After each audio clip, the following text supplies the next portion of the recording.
puntahan na po natin itong recording. Ito nga audio recording ng usapan ni Kulaong at ni Mrs. Rose. Ayan, puntahan na natin. Okay. Nasaan na ba yun? Ayun. O, kita nyo. Dugyot, oh. Ayak. Kadiri. Alam mo yung nag-live kang kumakain tapos ganyan ka umasta. Kitang-kita wala kang table manners. Diba? Yan ang katibayan na walang table manners si Kulaong. Okay, part 1. Punta natin yung part 1. Umpisa natin to. Naku, mahaba-habang usapan to. Mahaba-habang ano to, talakayan. Okay. Ayan na, eto na. Hello po. Hello? Hello po. Sino po sila? Hello? Hello? Teka lang po, lalabas ko po ako.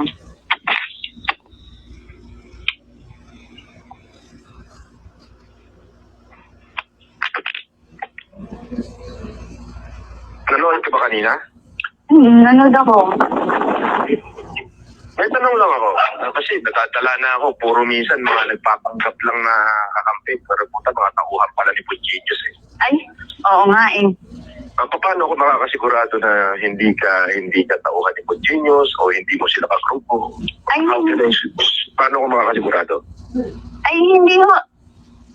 Lagi lang kasi ako namunod sa'yo. Tapos, naririnig. Tapos, siyempre na, lumalabas din sa timeline ko yung mga post nila kasi diba? Yun. Meron ako isang tanong, Miss Rosa. Pag nagagalit. Saan mo nakuha yung number ko? Meron nga super genius nakaano doon. Nakapost. Okay. So, gusto mo akong tulungan? Tama ba? Pati yung mga kabats ko. Kabats mo? Kasi naikikwento na pag-usapan kasi namin ikaw last time na lumabas kami. Okay. Ano na pag-usapan? Scammer yan. Yun naman ang mga lumalabas eh. Okay. Tapos yun, parang may isa kasi akong klase na parang may pamilyar yata siyang may law firm. Okay. Parang yun, sabi niya, sige try natin. Baka naman kasi mali yung mga paratan sa kanya. Wala naman tama eh. Sabi mo, tutulangan mo ako financially. Assurance lang na makukulong si Makagago na mananalo ko. Mananalo ko. Pabigat yung kaso nila. Hindi ko naman sila kinasuhan ng cyber libel eh. Ano ba? Cyber criminal ang kaso nila. Kasi Ano ba pagkakaiba nun? Cyber... Yung libel kasi, ano lang yan, katulad ng mura-mura, yan, libelous word. Kasi ang social media, pagka yung ikinaso mo yung libelous word, parehas naman kami nagsasalita ng ganyan eh. So, mawawala ng silbi. Walang saysay. Madidismiss lang. Hello? Sige, nakikinig ako. Yun nga din ang lagi mong sinasabi. Di ba? Kaya si Kulaong, yung kanyang sinabi na kinasuhan niya ako, hindi totoo. Nananakot lang yan. Akala yata ni Kulaong, pag ako kinasuhan niya ng libel, matatakot ako. Pinagsalitaan niya nga ako ng hindi maganda eh. Kung ano-ano sinasabi niya sa akin, hindi maganda. Kahit noon pa na nakakulong yan, at umaakit sa mga live, mga nagko-comment, purong ngak-ngak diablo ang tawag sa akin. Alam nga naman hindi ako gumante. At isa pa, nagbigay ako dyan ng 30,000, hindi naman ibinalik. Hindi naman natuloy yung 1 million na sakso price na ipamimigay sa Bataan. Kaya, malabo na ako'y tumigil sa kanyang pangsosoplak sa kanya. At ngayon nga po, dito, alam ni Kulaong na walang kwenta yung mga kaso na libel na yan. Si Maria Ressa nga convicted sa libel. Si Encheng Bigla, 1 billion libel suit ang kanyang kinakarap. Nakulong ba? Hindi. Kaya alam ni Kulaong walang kwenta yung kasong libel. Pero yung mga kinaso sa kanya, ng pamilya ni LG. Katulad ng pagsasalita niya ng hindi maganda sa mga kababaihan at pagsasalita ng hindi maganda sa mga kabataan. Yan po ang tingin ko makakapagpahuyo talaga kay Kulaong. Saka itong si Kulaong, kitang-kita po dito na kapag sinabi mo na mayroon kang i-offer na tulong pinansyal, talagang uubusan kanya ng oras. Sabi sa amin. Madidismiss lang yan. Pero yung kinaso ko sa kanila, yung pagpapadala ng kabaong sa bahay ko, yung Alam naman natin hindi totoo ang nagpadala ng kabaong. Hindi po totoo yun. Ang Grab driver ba, pag dinuk mo, tapos ang kanyang makikitang dadalhin ay kabaong, tatanggapin ba yung booking? Hindi. Kahit lalamog pa yan, hindi rin tatanggapin yan. sniper rifle sa likod ko, yung pag-video nila sa Oo, bahay ko, nakita ko yun sa mga... yung nakatatlong palit ako ng bahay, binidyohan nila. Inilabas nila yung wrong information. Naglabas pa sila ng wanted ako, hindi naman totoo. Yung convicted ako, hindi naman totoo. Totoo ka naman convicted, Kulaong. Convicted ka sa anti-alias law. At saan galing yun? NBI mismo. Ano yun? NBI ang nagsisinungaling? Ikaw yung nagsasabi ng totoo? I cannot see any logic in there. Malabo yung Kulaong. Convicted ka nga sa anti-alias law. Kaya ka nakulong ng mahabang panahon. That's mean. What does that mean? Delayed. What does that mean? What does that mean? What does that? Ayan si Kuya Nasukir, ang pinakamatandang YouTuber sa balat ng lupa. Dalawin niyo po ang kanyang channel bago pa po mailibing sa limot ang kanyang YouTube channel. Dalawin niyo na po. At kayo po mag-subscribe kay Kuya Nasukir. Lahat po ng video niya doon AI kasi po naka-life support na lang po yan after ng World War II. Hanggang ngayon po buhay pa at the age of 110 years old. Matanda pa kay Enrile. Ayan. Ang pinapa-stem cell niyan, hindi po yung kumbaga isang turukan lang. Hindi po. Every organ na po sa kanyang katawan, ini-stem cell na. Ay, putya, natanggal. Dito tayo. Ano? Cyber criminal ang kaso nila. Kasi Ano ba? Nangingay mo kasi Kuya Nasukir Kakaiba nun? Cyber... yung libel kasi, ano lang yan, katulad ng mura-mura, yan, libelous word. Kasi ang social media, pagka yung ikinaso mo yung libelous word, parehas naman kami nagsasalita ng ganyan So, mawawala ng silbi. Walang saysay. Madidismiss lang. Hello? sige, nakikinig ako. Yun nga din ang lagi mong sinasabi sa amin. Madidismiss lang yan. Pero yung kinaso ko sa kanila, yung pagpapadala ng kabaong sa bahay ko, yung sniper rifle sa likod ko, yung pag-video nila sa bahay ko, Nakita ko yun sa mga... yung nakatatlong palit ako ng bahay, binidyohan nila. Inilabas nila yung wrong information. Naglabas pa sila ng wanted ako, hindi naman totoo. Yung convicted ako, hindi naman totoo. Yun ang mabibigat na kaso. At least, ang mismo ang magwi-witness sa akin is yung mismong cybercrime group ng PNP. At kailan pa nangyari na pwedeng maging witness ang isang ahensya ng gobyerno sa kaso ng civil case? Ewan ko ba kung kasi dapat kasi Kulaong kinakausap yung abogado niya pero baka kahit yung abogado niya hindi na siya kinakausap kasi Diyos ko, paano naman nangyari yun na ang cybercrime group ng PNP tetestigo sa isang Kulaong? Ang magiging witness ko na sila ay cybercriminal at large scale dahil marami Cybercriminal.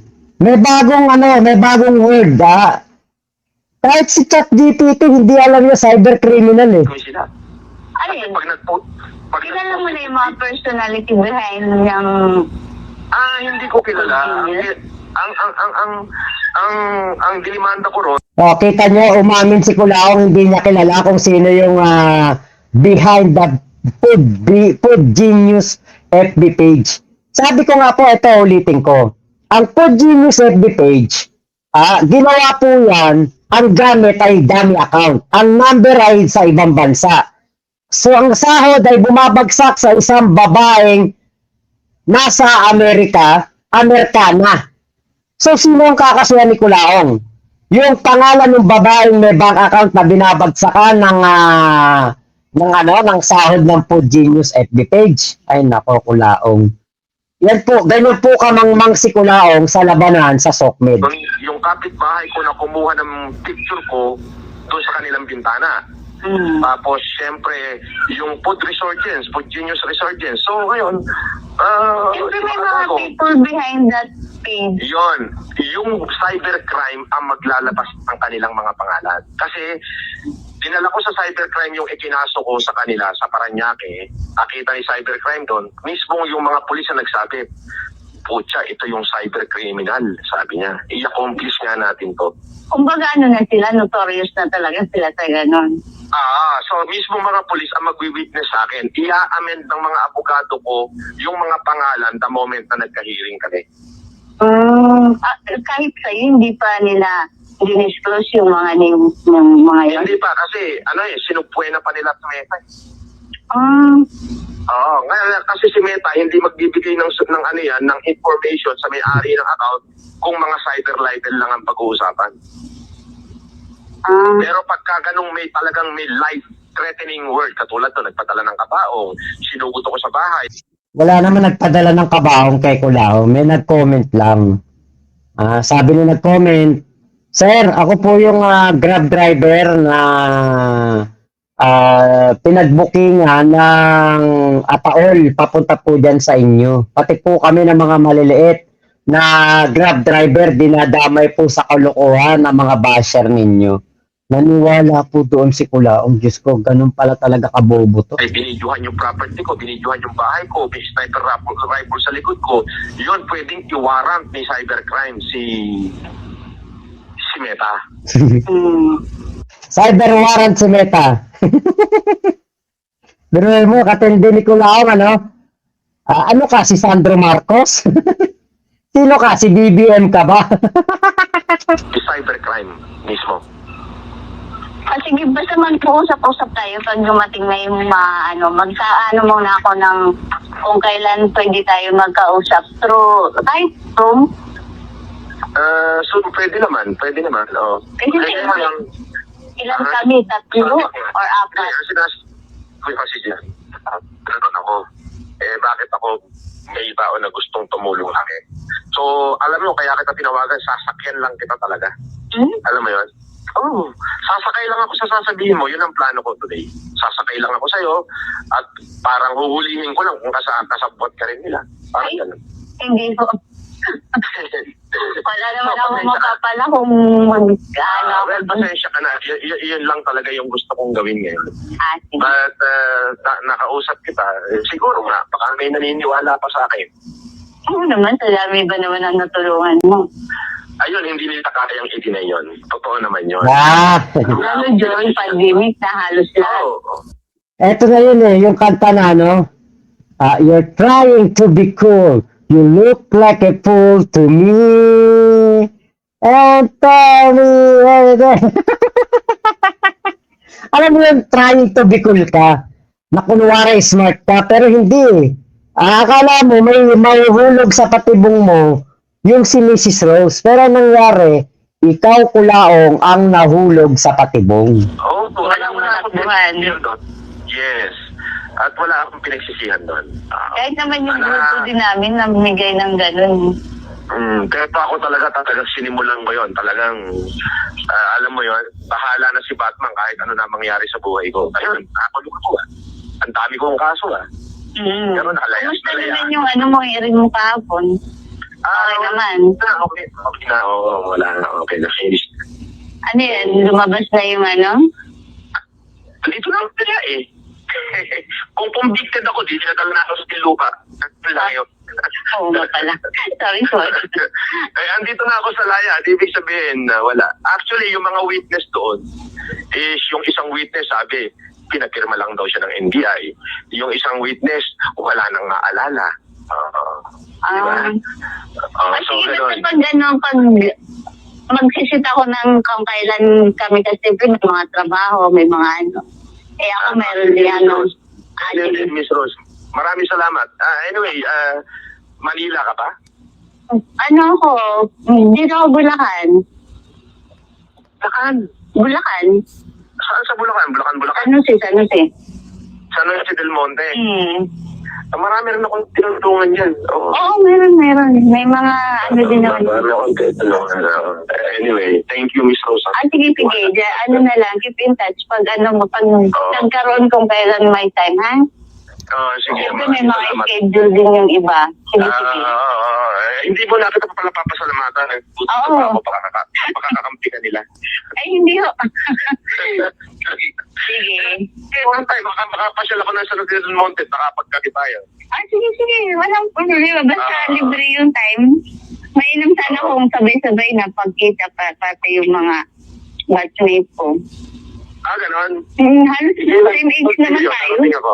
Kaya ano, Ha? halos 49. Mag-49 din ako. 48 na 49. Yes. Ganon. Updated ako sa life mo. Wow! Updated ka. Sige nga. May jowa ko ngayon, wala. Wala. Pero may inano ka sa YouTube na nakaka-edit. Hindi, ano lang May yan. dinero ka doon. Hindi, ano lang yan. Joke time. Kaibigan ko yun, Sineng. Pamilya Diba? kita pa yan. Kaibigan Updated ako ko yun. sa'yo. Kanina biro nag-live lang ka. yan. Sige, ano ko kung may time kasi may aalis din kami. Sige. Sige. Alright, you take care. Thank you. Sige. Basta keep in touch na lang. Okay? Alright, Bye-bye. bye. Thank you. Ayun na. Doon na, ano. Okay, ano to? Okay. Ayun. So, hulog na hulog po sa patibong ni Miss Rose. Itong si Boy Inidoro. Ay, nako. Ate Ricky, shoutout sa'yo, ha. Mama Labs, ayan, Maria Leonora, ay, si Ate Maria Leonora Roque na dyan, si Toll Road Sector. Nakatawa ako dito kay Kulaong, no? Ang plano pala niya, ay hulihin lang itong, si Mrs. Rose, kung kakampi ba kakampi siya ni Po Genius. Pero wala hindi pa din ganun katalino si Kulaong. 'Di ba? Obob pa din. Ano pa rin siya, medyo mahina talaga ang kanyang kasi dun sa chat, sa totoo lang ako. Kasi kung ikaw talaga matalino, Kulaong, yung mga ganyang strangers, chat na ganyan, di mo i-entertainin yan eh. Ako talaga, never ako nag-entertain ng mga chat sa mga, sa mga ganyan, yung mga may mag-chat, ganito, ganyan. Grabe ang ko dyan, pagtingin ko muna bago kausapin talaga. Hindi ako basta-basta nagtitiwala. Si Kulaong, gullible. Isang bola lang, isang kumakagat-kagat, di ba? Takibana, napansin ko si FLM, kamukha niya si Toguro nung kinain siya ni Gurumi sa Ghost Fighter, kadiri. Nako. Wag kasing dugyot sila ni Attorney Libagin. Nice, The Survivor, shoutout sa'yo, Happy New Year. Napatawa mo naman ako doon. Arnelio Agulto, ayan, Happy New Year po. Ayan, syempre si Kuya Nasukir, nandyan. Rosendo Reyes, watching from Belgium. Okay, Kuya Erwin, walang kabaong na in-order maliban kung may namatay at ipaserbisyo. Tama po. Kaya nga sabi ko, natawa ako dito kay Kulao kasi nga, pati yung pagpapadala ng kabaong, dinemanda, wala namang talaga magpapabok ng kabaong. Ano ba yun? Diba? What does that mean? Pink butterfly. Ate Maria Leonora, Maria Leonora Roque. Sa channel mo pala, Tomak, napindot ko kasi randomly, napansin ko sa thumbnail si Rafael Rosel. Kala ko bagong movie ni Rafael. Alok-alike lang pala. Happy New Year, Mac. Shoutout po Nay Maria Leonora Roque. Ayun. Okay. Di kasi cybercrime ang kaso. Di ba? Trigger woman. Okay. Si Kuya Nasukir, tado ka. Tapusin ko na kaya. Gusto mo? Ayan. Hindi ka na nga makagalaw, Kuya Nasukir. Parang gawa-gawa lang ni Kulaong yung lahat. Yun nga. Okay, Kuya Joffrey Tison, hello po. Shout out. What does that mean? White trend. Eddie Wow, pauso. Cyber criminal, what does that mean? Sabi ni White trend. Chacher, ayun, hello po. Cyber criminal films present. What does that mean? Episode 1. 54 hours, 16 minutes. Ang haba naman ng pelikula na yan. Episode 1 pa lang, 54 hours na panonoorin. Ang hirap ipag-grab yung ataw. Meron ba nun cyber criminal? Ayaw ko dyan kay Kunaong. Basta may batas na ganyan sa planeta nila, Sir Mac. Siya ang nasakyan. Yun nga eh. Pasasakyan lang pero siya pala sumakay. Mama Labs, Happy New Year! Happy New Year po sa inyo. Happy New Year, Mama Labs. At sa lahat ng Cereza Force. Shoutout kay Nyolo Tabski. Ayun. Niel Rodrigo. Ayun, hello po. Pa-shoutout naman, idol streaming from Vancouver, Canada. Oy, shoutout kay Macber. Taga Vancouver yon. June 06, 1023. Ayun, shoutout po. Richie Chaicher, Mama Labs. Ayan, mga Cereza Force, nandyan na. Thank you po. Leslie James Haddad. Sa Bulacan, meron nga. Totoo. Okay, DSDD. Malapit na si Makagatas, kaya wasak naman ito. Oo, totoo yan. Okay, nung lumabas si Kulang sa SOCMED na tumutulong, ramdam ko agad na nanloloko siya. Isa kasi sa masama kong ugali judgmental ako pagdating sa itsura ng tao. Pag puti ba yan, hindi mayaman yan.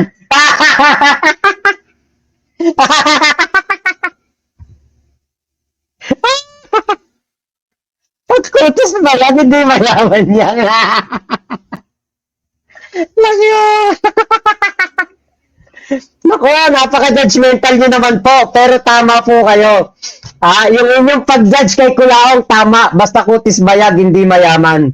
Pag ganito mukha, hindi mayaman yan. Kapag ang mukha niyan, ganito, naku po. Naku, hindi po talaga mayaman. Sigurado, nagpapanggap lang. Diba? Galing ng comment ni Ate Maria Leonora Roque. Nakakatuwa naman yun.